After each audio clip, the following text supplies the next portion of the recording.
Kalau misalnya kita terima surat cinta kan kita rasanya berbunga, senang, bahagia gitu Pak ya. Tapi kalau misalnya kita terima surat cinta dari DJP, dari kantor pajak, kayaknya waduh deg-degan, gak enak makan, gak enak tidur. Betul nggak sih Pak? Terus sebenarnya apa sih peran KJA bisa membantu atau berperan dalam menyelesaikan masalah SP2DK ini Pak? Oke, baik Pak Wayan.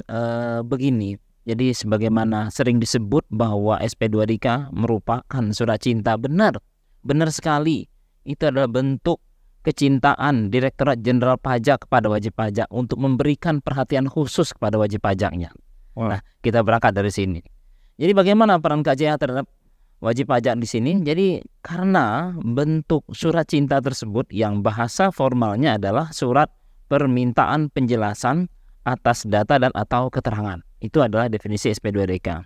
Dalam ini, Direktorat Jenderal Pajak membutuhkan beberapa penjelasan kepada wajib pajak. Nah, fungsi KJA di sini adalah membantu wajib pajak untuk menyiapkan beberapa data atau penjelasan yang mana menjadi ranah pekerjaan KJA dalam membantu wajib pajak. Kurang lebih seperti itu Pak Wayan.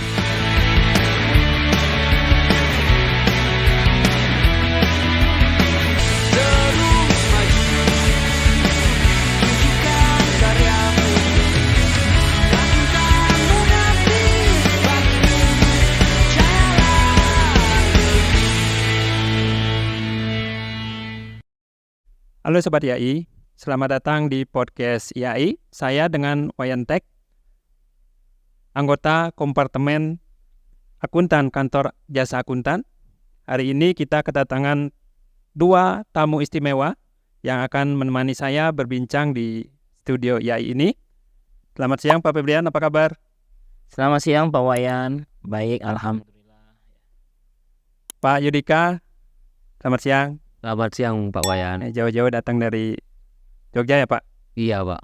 Pak Febrian, hari ini kan kita akan berbincang mengenai SP2DK atau surat cinta gitulah gitu.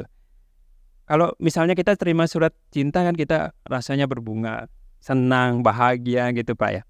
Tapi kalau misalnya kita terima surat cinta dari DJP, dari kantor pajak, kayaknya waduh deg-degan, gak enak makan, gak enak tidur. Betul nggak sih Pak? Terus sebenarnya apa sih peran KJA bisa membantu atau berperan dalam menyelesaikan masalah SP2DK ini Pak? Memang sebenarnya KJA itu ada servis sih begitu Pak? Mungkin bisa dijelaskan terkait dengan KJA-nya dulu Pak atau dan servis-servisnya. Oke, baik Pak Wayan. Begini, jadi sebagaimana sering disebut bahwa SP2DK merupakan surat cinta, benar sekali. Itu adalah bentuk kecintaan Direktorat Jenderal Pajak kepada wajib pajak untuk memberikan perhatian khusus kepada wajib pajaknya. Nah, kita berangkat dari sini. Jadi bagaimana peran KJA terhadap wajib pajak di sini? Jadi karena bentuk surat cinta tersebut yang bahasa formalnya adalah surat permintaan penjelasan atas data dan atau keterangan. Itu adalah definisi SP2DK. Dalam ini, Direktorat Jenderal Pajak membutuhkan beberapa penjelasan kepada wajib pajak. Nah, fungsi KJA di sini adalah membantu wajib pajak untuk menyiapkan beberapa data atau penjelasan yang mana menjadi ranah pekerjaan KJA dalam membantu wajib pajak. Kurang lebih seperti itu Pak Wayan. Terima kasih Pak Febrian. Pak Yudika mungkin pernah punya pengalaman terkait dapat surat cinta ini Pak Yudika. Mungkin actionnya itu kalau misalnya ada orang bertanya tentang dia dapat SP2DK itu gimana sih Pak? Bisa membantunya tuh Pak? Ya, benar yang disampaikan Pak Febrian tadi. Sebenarnya SP2DK itu kalau dimaknai sebagai surat untuk menginformasikan kepada wajib pajak bahwa ada informasi atau data yang harus disinkronkan antara SPT yang dilaporkan dengan data di sistem Direktorat Jenderal Pajak, ya maka sebenarnya harusnya tidak perlu khawatir ya wajib pajaknya.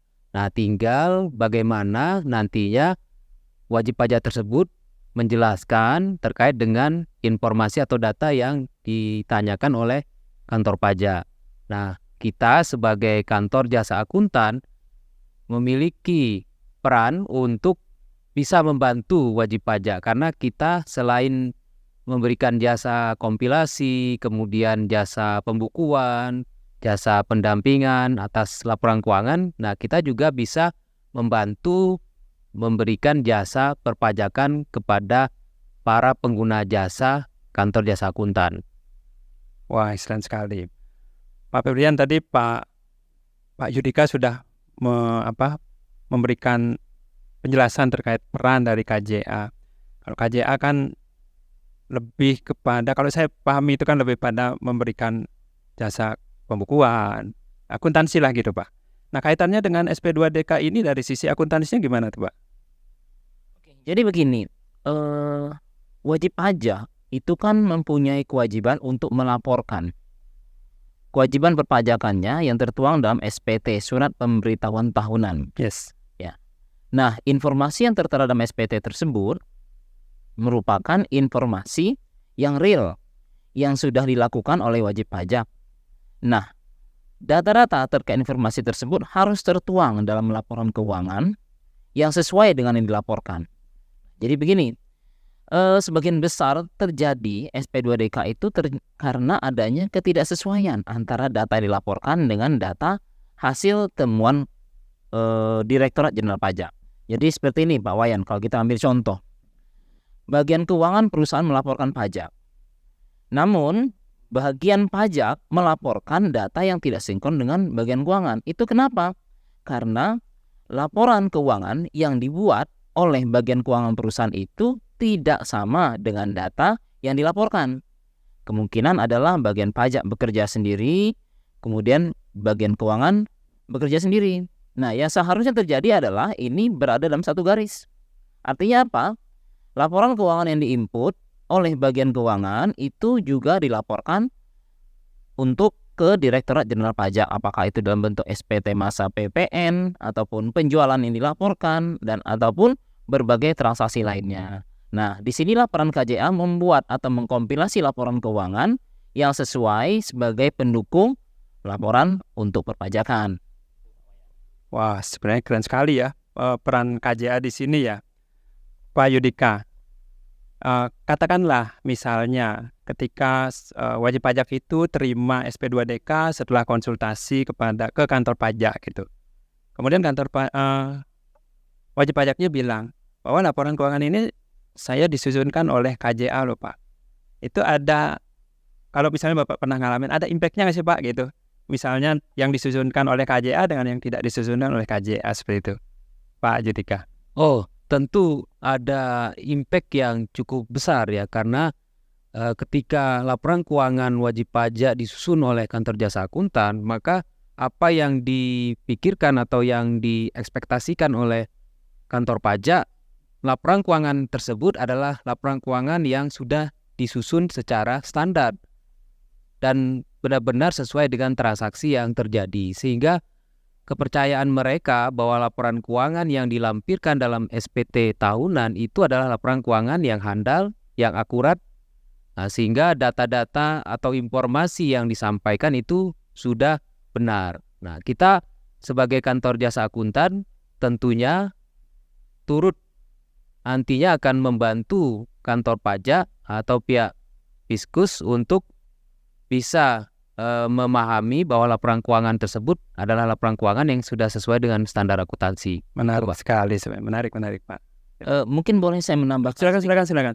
Pak Wayan, jadi begini, ketika SP2DK itu sampai ke wajib pajak, itu biasanya poin-poin yang di-highlight oleh Direktorat Jenderal Pajak adalah beberapa transaksi yang tidak sesuai antara SPT yang dilaporkan dengan data yang diterima. Nah, oleh karena itu wajib pajak biasanya meminta kepada ledger. Ledger itu adalah bagian yang tidak terpisahkan dari laporan keuangan. Dan laporan keuangan itulah yang harus dilakukan, yang merupakan bagian dari pekerjaan yang dilakukan oleh KJA. Nah, ketika KJA menjalankan jasa kompilasi atau laporan keuangan kepada klien, maka otomatis ledger yang dibutuhkan oleh wajib pajak tersebut tersedia sebagai bentuk konfirmasi kepada Direktorat Jenderal Pajak. Pak Febrian, tadi menarik sekali ya apa yang disampaikan Pak Yudika. Dia mengatakan bahwa sebenarnya kalau laporan keuangan itu dibantu disusunkan oleh KJA, itu akan menambah reliability dari laporan keuangan itu. Berarti kalau saya katakan dengan kata lain, KJA ini mempunyai standar mutu dalam dalam menyusun laporan keuangan. Begitu Pak Febrian? Iya. Betul gitu? Benar sekali Pak Wayan. Jadi sepanjang pengalaman kami mendampingi klien dalam menjawab SP2DK, yang mana SP2DK tersebut biasanya diberikan tenggat waktu 14 hari oleh Direktorat Jenderal Pajak, maka jika laporan tersebut dibuat atau dikompilasi oleh KJA, semua data yang diminta oleh Direktorat Jenderal Pajak akan tersedia segera tanpa ada keterlambatan atau perpanjangan waktu. Nah, disinilah KJA bisa menjamin ketepatan permintaan data yang diinginkan oleh Fiskus atau Direktorat Jenderal Pajak, begitu Pak. Terima kasih Pak atas elaborasinya. Menarik sekali nih sebenarnya. Pak Judika, selain dari mendampingi dalam menyusun laporan keuangan yang tadi lebih reliable itu, apakah ada jasa lain yang diberikan oleh KJA dalam ini yang lain, angle yang lain terkait dengan penyelesaian SP2DK ini Pak Judika? Mungkin KJA perlu menyiapkan sumber daya manusia yang mengerti pajak gitu Pak Judika. Mungkin di kantor Pak Judika barangkali. Ya tentu seperti itu Pak. Jadi di kantor saya misalnya saya memiliki staf yang memang dia passion atau kompetensinya menguasai tentang perpajakan, sehingga nanti ketika membantu atau mendampingi wajib pajak dalam menjawab surat permintaan penjelasan atas data dan atau keterangan itu benar-benar akurat, benar-benar handal tadi, sehingga wajib pajak itu melaporkannya juga sesuai dengan apa yang diminta oleh kantor pajak gitu Pak. Jadi kita memang harus memiliki sumber daya yang kompeten ya tentang perpajakan, dan kita pun sebagai pimpinan kantor jasa akuntan tentunya juga memiliki kemampuan itu, memiliki sertifikasi ya, memiliki pendidikan, pengalaman tentang perpajakan yang nantinya dapat kita gunakan untuk membantu wajib pajak atau pengguna jasa KJA agar mereka benar-benar mendapatkan manfaat, mendapatkan benefit atas pelayanan yang kita berikan, Pak. Oh, keren sekali, luas sekali. Mungkin Pak Febrian punya case yang unik gitu mungkin dalam memberikan jasa kepada kliennya, mungkin barangkali Pak mungkin bisa diceritakan. Mungkin saya sedikit menambahkan lagi. Jadi begini, jika klien atau suatu perusahaan menggunakan KJA ya dalam pelaporan keuangan atau kompilasi laporan keuangan, yang mana kemudian laporan keuangan tersebut digunakan sebagai pendamping SPT misalnya. Nah, terjadi SP2DK. Dalam hal ini biasanya SP2DK tertuju kepada wajib pajak. Nah, SP2DK itu memiliki bahasa yang sangat terstruktur dan standar. Nah, seringkali wajib pajak ini tidak memiliki latar belakang pendidikan keuangan atau akuntansi. Nah, memang dengan adanya KJA, sebenarnya KJA memberikan suatu benefit atau memanjakan wajib pajak dalam hal ini. Wajib pajak tidak perlu susah-susah memahami berbagai istilah pajak, istilah akuntansi, cukup didampingi oleh KJA, maka KJA akan memberikan penjelasan terkait pertanyaan atau permintaan penjelasan dari Direktorat Jenderal Pajak tersebut. Jadi seperti ini Pak Wayan, misalkan adanya temuan ketidaksesuaian data yang dilaporkan pada SPT terkait data yang terjadi. Nah, ini wajib pajak perlu konfirmasi kepada orang yang memahami hal tersebut. Ya, beruntung kalau wajib pajak didampingi oleh KJA, maka KJA sudah memiliki data tersebut dan akan langsung membuat beberapa catatan atau persiapan untuk menjawab SP2DK tersebut. Begitu Pak. Pak Yudika, kembali lagi Pak Yudika Pak. Ini terkait tadi laporan keuangan Pak. Kalau misalnya KJA dalam hal ini membantu menyusun laporan keuangannya, kemudian dapat SP2DK, kliennya datang kepada KJA minta untuk didampingi lah gitu. Apakah memungkinkan padahal yang menyusun laporan keuangan KJA itu sendiri kemudian mendampingi juga terkait perpajakannya? Itu Pak Yudika. Mungkin nggak sih Pak? Oh, dua jasa itu. saya rasa sangat mungkin Pak, karena memang kita tidak ada aturan atau larangan ya ketika kita sudah membantu menyusunkan laporan keuangan, kemudian setelah itu kita juga membantu untuk menyusunkan laporan pajak, entah itu SPT masa ya, SPT tahunan, tidak menjadi masalah sepanjang yang paling penting adalah bahwa laporan pajak tersebut didasarkan pada laporan keuangan yang handal, yang baik gitu ya, yang memang sesuai, sehingga pajak yang dilaporkan oleh wajib pajak, oleh pengusaha itu benar-benar didukung dengan data informasi keuangan yang sesuai dengan standar akuntansi, dan kita sebagai kantor jasa akuntan tentunya memiliki kompetensi, pengalaman untuk membantu menyusunkan laporan keuangan yang nantinya dilampirkan dalam laporan pajak tersebut, Pak. Seperti itu. Terima kasih Pak Judika. Pak Febrian? Mungkin lebih jauhnya seperti ini. Dari SP2DK, kami sedikit share berpengalaman. Jadi SP2DK hanyalah konfirmasi atas permintaan penjelasan atas data dan keterangan. Lebih jauh lagi, hal tersebut dapat dilakukan oleh KJA sampai kepada tahap pemeriksaan. Nah, ini suatu hal yang mungkin tidak kita harapkan jika wajib pajak didampingi oleh KJA sampai diperiksa. Namun, jika itu terjadi, mungkin saja, fungsi KJA pun akan sangat membentengi sebagai garda terdepan terhadap wajib pajak tersebut. Mengapa? Wajib pajak akan diberikan beberapa pertanyaan konfirmasi data terkait data-data yang sudah dilaporkan. Nah, biasanya itu sampai kepada pemeriksaan, Bapak. Jadi wajib pajak dipanggil ke kantor wilayah ataupun kantor pelayan pajak untuk head to head secara langsung terhadap permintaan keterangan. Nah, biasanya para pengusaha ini, para wajib pajak lebih fokus kepada pengembangan bisnis, bukan untuk mendalami ilmu perpajakan ataupun akuntansi. Nah, sehingga KJA di sini mempunyai peran untuk menyelamatkan apa saja yang perlu diberikan penjelasan, termasuk ketika menghadapi pemeriksaan dari Direktorat Jenderal Pajak tersebut. Begitu, Pak. Wah, menarik ya, menarik.